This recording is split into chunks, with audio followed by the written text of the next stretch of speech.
You are listening to the Artwonk Podcast, a show where we take a deep dive into what it takes to be successful in marketing if you are a visual artist or craftsperson.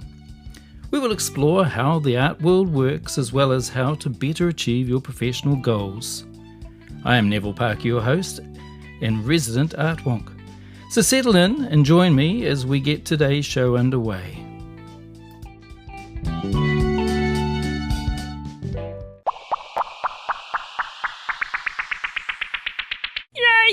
In today's episode, we're looking at what is success and how do we define it.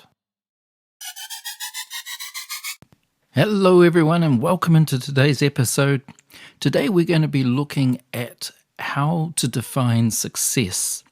So we're well on our way now to getting a market plan underway, but we're just building those last few little layers of self-awareness you need to be able to put a really valuable and workable market plan together. How do we define success is today's episode. And let's just do a quick recap of where we've got to over the past ones. And for those of you who are joining us right now for the first time, it's worth having a look back because in putting together a marketing plan, or in fact any kind of plan, there's definitely some baseline knowledge that you need to have if you want to be effective in your planning. It's no good just making broad statements, I want to achieve X, without having a sense of the real things around you that will impact on that.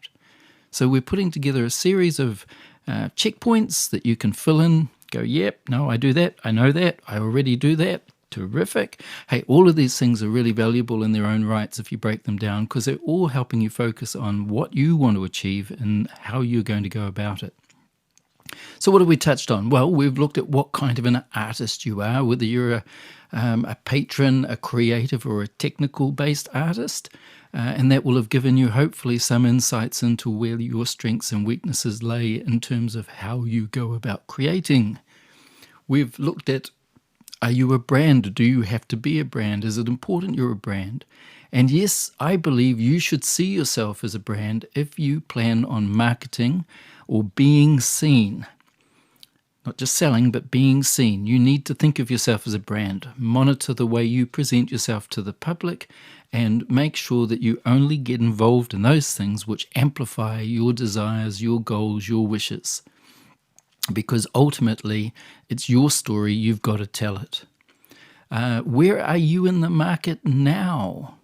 And what does that market look like? So understanding the stratas of market, understanding the different placements that you can choose to be, have a sense of where you are now and make sure that where you want to get to is something that you can also define. So if you're a craft artist and you're having fun making your work and you have no intention of selling it for any great profit, you just want to be out there and having fun with it, that's absolutely perfectly fine. But understanding how you need to go about that so you don't get trapped into doing things you don't want to do, supplying people you don't want to supply or whatever. It's really about having a sense of where you are and how that market around you works. Spend some time looking at what others are doing. Talk to people. Talk to those who you respect and think have done well in the area that you want to do well. People are generous. They want to help. Trust me. We talked and looked at critical path plans. So how to get from A to B without getting distracted and going down too many rabbit holes or blind alleys and spending energy and time working on things that are not going to get you to your end goal. It's good to have a little bit of distraction and diversion, not saying that you shouldn't play and explore, but keep in mind what your goals are, what your initial plan is, and how you're going to try and stay on plan. And sometimes the best way to stay on plan is keep your eye on the target. Don't worry about the pathway that you're taking as long as you're heading towards that goal. And then we've also talked about, do you make art or do you make craft? And what market do you align with, and what are the expectations that each of those markets have on you in behavior, presentation, pricing structure, all those things. Because if you know which marketplace you're talking to, you understand who and what's involved in making decisions within your marketplace, what barriers, what filters you have to either get around, over, or through, then you're going to have a much easier time of putting together a plan that's actionable And if you're not looking to get to that end result of putting a plan together, you're actually just listening because you're bored, silly, and you've got nothing else to do, then hopefully you'll look at it and go, well, actually, I can tick a whole pile of shit off, so I'm doing okay. And that in itself is a good thing. Other side of the coin is if you're not able to tick things off, if you go, geez, I've never thought about that, I've never done that, I have no interest in doing those things. If what you're doing is working, that's also okay. One of the lovely things about being creatives is we look at the world differently, not just from everyone else, but from each other. And there's no right or wrong way to get yourself through the marketplace. All I'm looking at is trying to give you some insights that I've picked up that will give you maybe some little helps and hints and lift-ups where you need them. So, today's episode, we are going to be looking at how to define success. Because, ultimately, if you're going to set a goal, you've got to work out what is that goal and what does it truly mean. And this is when I bring you back to the last episode where we talked about authenticity. What does it mean to you on a deep level? There are lots of businesses that use mission statements or have wonderful bylines or slogans that don't really mean much. And it's easy to get kind of trapped when you're looking at your business and into this place where you make really profound statements, but they don't mean much. The warehouse where everyone gets a bargain, well, not everyone gets a bargain there. It's a great jingle, it's a great statement, but it's not actually meant to be real. Nobody expects that everyone's going to get a bargain. And the same is with most businesses. So at this point, if we're talking about success, I think we should be talking not about business success. That will be defined easily enough. But we will be talking about things like personal success. What is it within your world, within your heart, within your inner being that is successful? So it sounds a little esoteric. I don't mean it to be so. But it is important if you're the brand, if it is all about you, and quite frankly, it should be all about you, as an artist or craftsperson, that you are honoring yourself when you look at what success is. And that's bigger than just bottom line. It's really important to keep in mind that balance is very important. You can't sell a business that's all about you easily. And as such, you're kind of tying yourself to this thing. So if your success is only dollars and cents, it can backfire and bite you on the butt. And I know this because it's done it to me a couple of times over my art career. So if you'll indulge me, I want to share a few experiences that I've had because I've thought it through and I can't think of any way of doing a cautionary tale where I make up stuff. It's much easier if I'm just open and tell you how it's affected me by not having a true plan for success.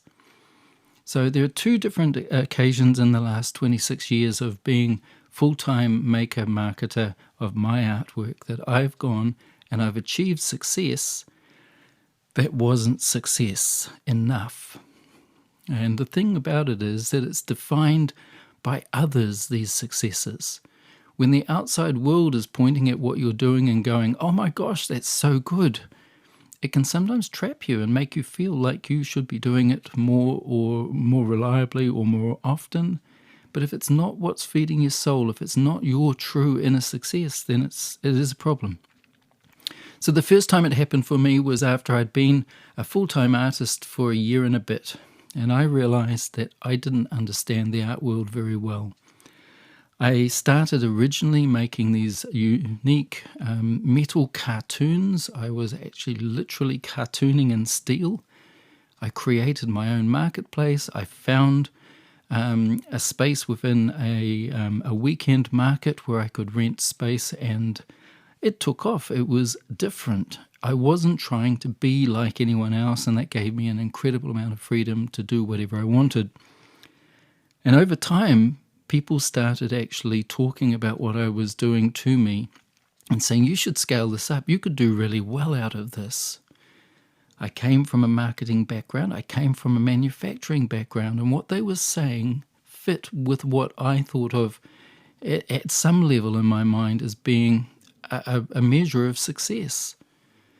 And so I ended up by actually doing, I actually went out and I did some Dunkley's art shows, which were a travelling art fair, and things sold even better. The more I went out there, the more people started responding.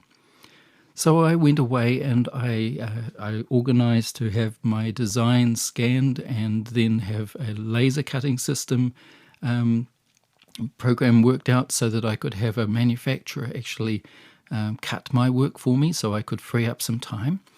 I was hand finishing at that stage, but it was easier to look at going to a powder coater and having them professionally coloured and finished for me, because that freed up some time because I was busy working on my business at this stage. I ended up going and doing a what they call a Christmas stocking fair, where all of the retailers and anyone who had gift lines, so it literally covered department stores down to private pharmacies that would sell Christmas things in the Christmas season, they all went there to shop. And in one weekend, I went from 0 outlets apart from my own little enterprise that I was doing to 52 nationwide retail outlets. And some of them were very large chain stores. And I got orders for hundreds and hundreds of units. It was exciting. I was on an adrenaline high. I was hand packaging, and I was literally dyeing the wooden boxes that I was putting the things into by hand as well. I was hand assembling everything. I was working till 2 or 3 in the morning to get them made, to get my orders out. And this show happens many months before Christmas, so I had advance orders, I had advance money, and yes, it looked absolutely brilliant. And because others were telling me how clever I was and how wonderful it was, I powered along until after a while I realized this is crazy. By their measures and by my past measures, I'm successful. I'm making an income. I'm selling something I've made myself, or at least I designed myself, and I'm engaged in an artistic endeavor of my own design. So why the hell am I so damn miserable? Literally, everyone else was saying you should be so proud.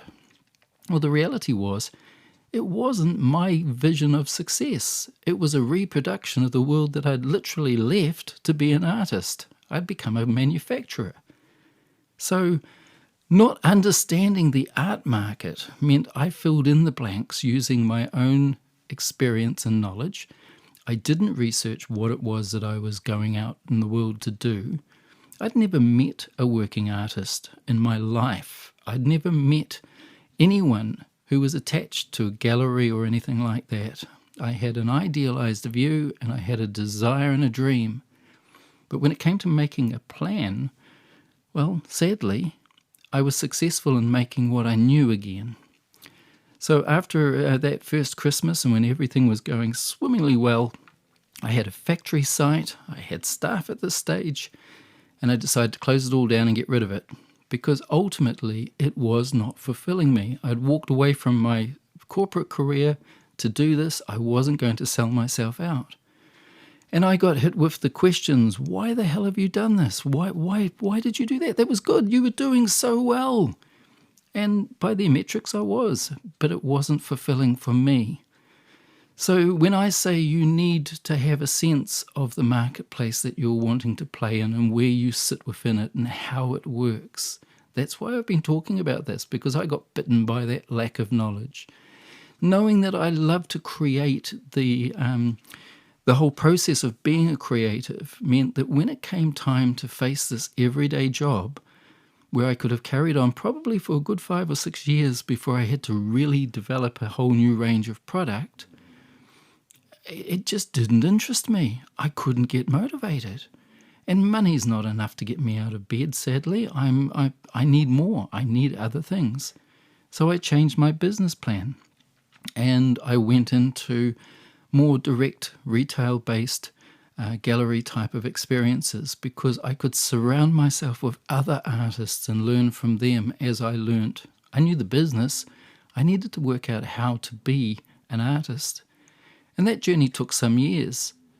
And if we jump forward from that experience, and 1, 2, 4 gallery spaces later in a different part of the country, We move because my wife gets a transfer and it's her dream job being offered to her, and it's obviously the perfect thing for her.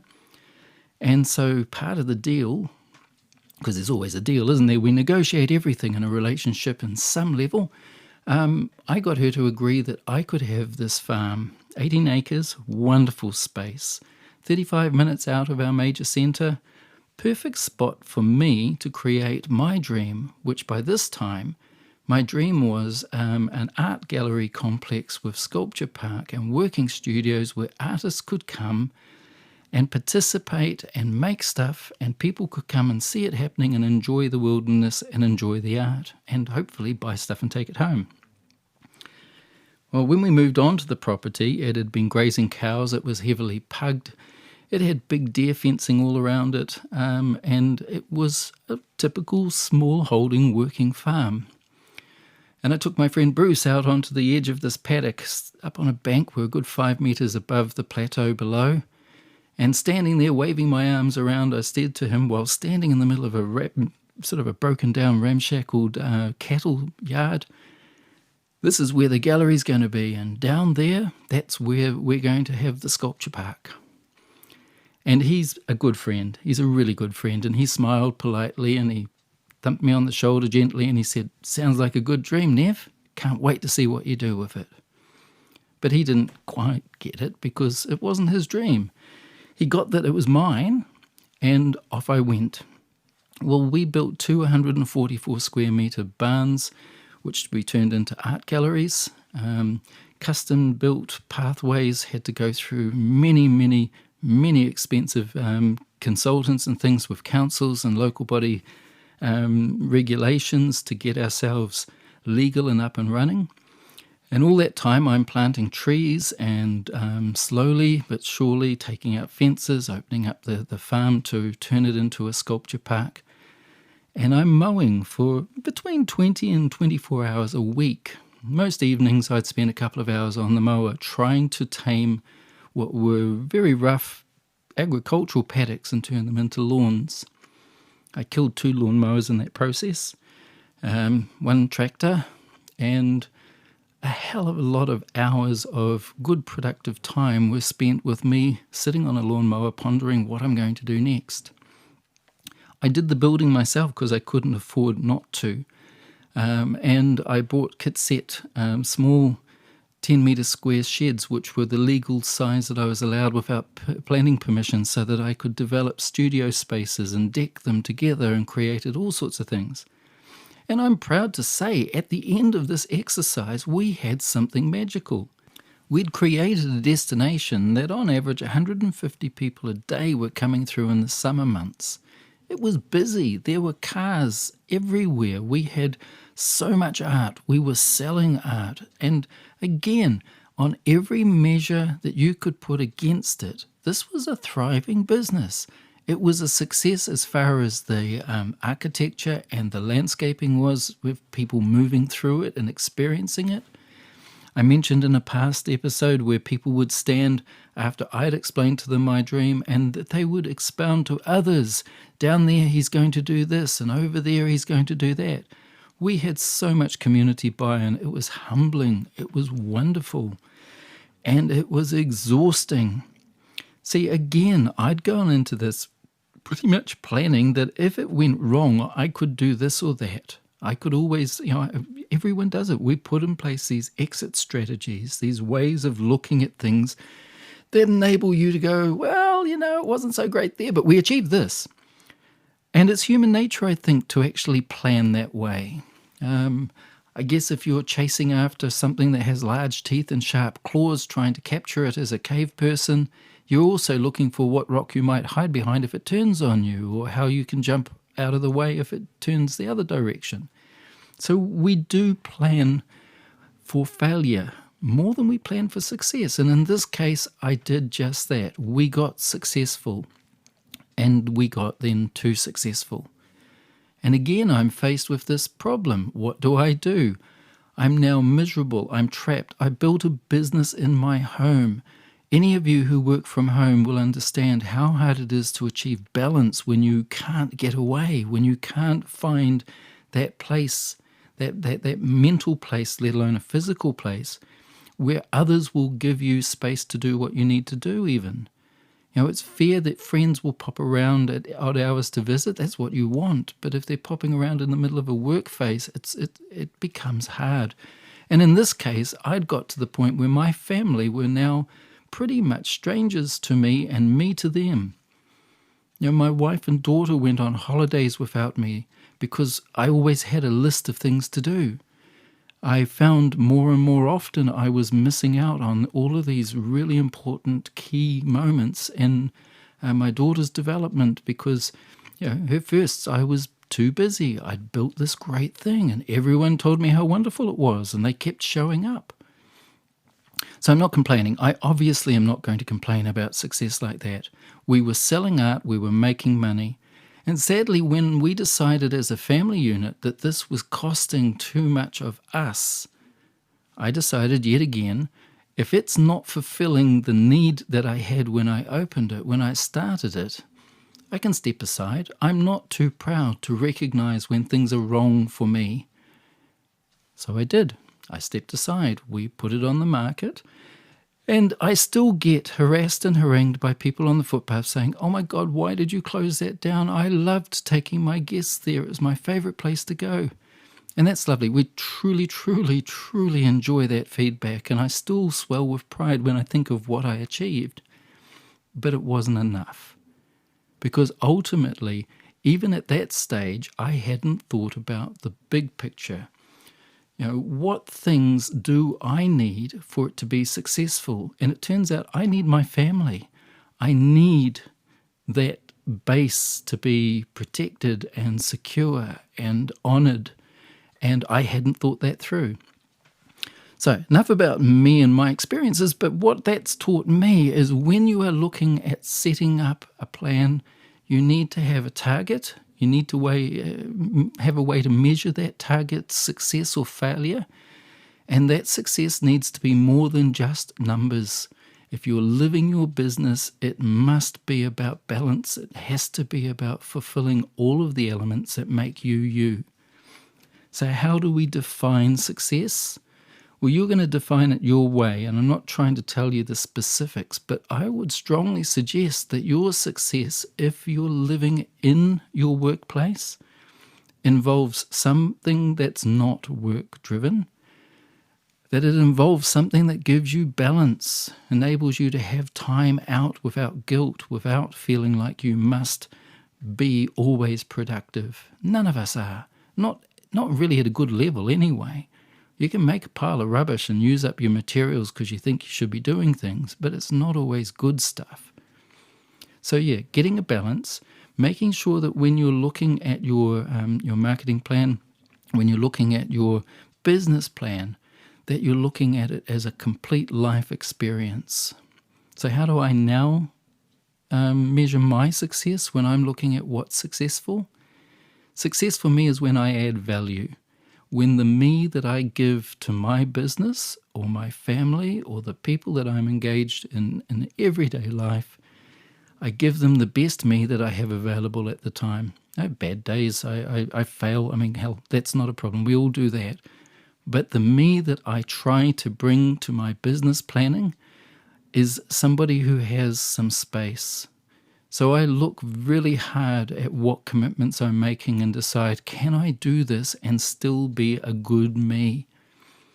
And I would really hope that you can find a way of defining your success so that you keep those things in mind. It's not enough to make money. It's not enough to have everyone else tell you you're successful.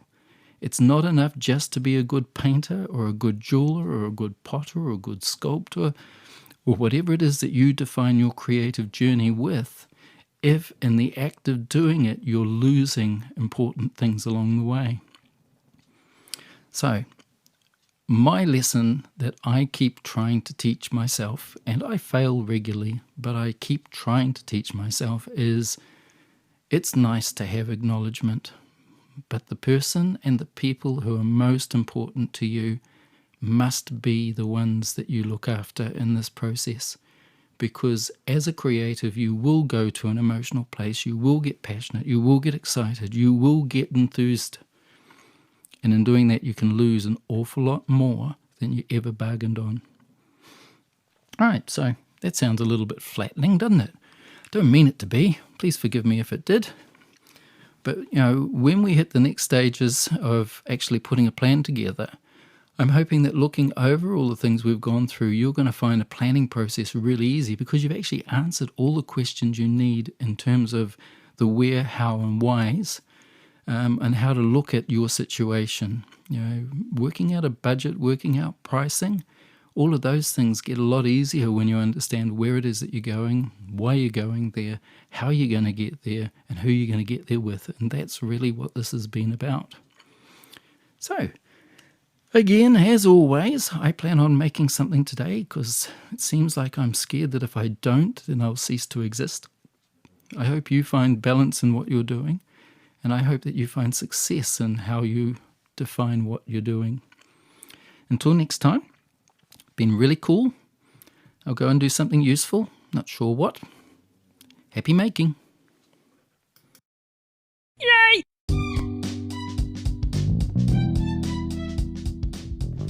Hi everyone, it's Neville here again. Hey, just before I go, I want to remind you that we now have a new email address. It's info@theartwonk.com. And also the artwonk.com is our website, which we're in the process of getting set up with show notes and follow-up from the shows. So please get in contact with us if you have any questions or feedback, especially if you feel that I glossed over something that's of importance to you. Really would enjoy having that connection with you as somebody who's trying to be a creative in today's environment. And let me know if there's stuff that I'm missing out or stuff you'd like to know. So now I'm off to my studio. Happy creating!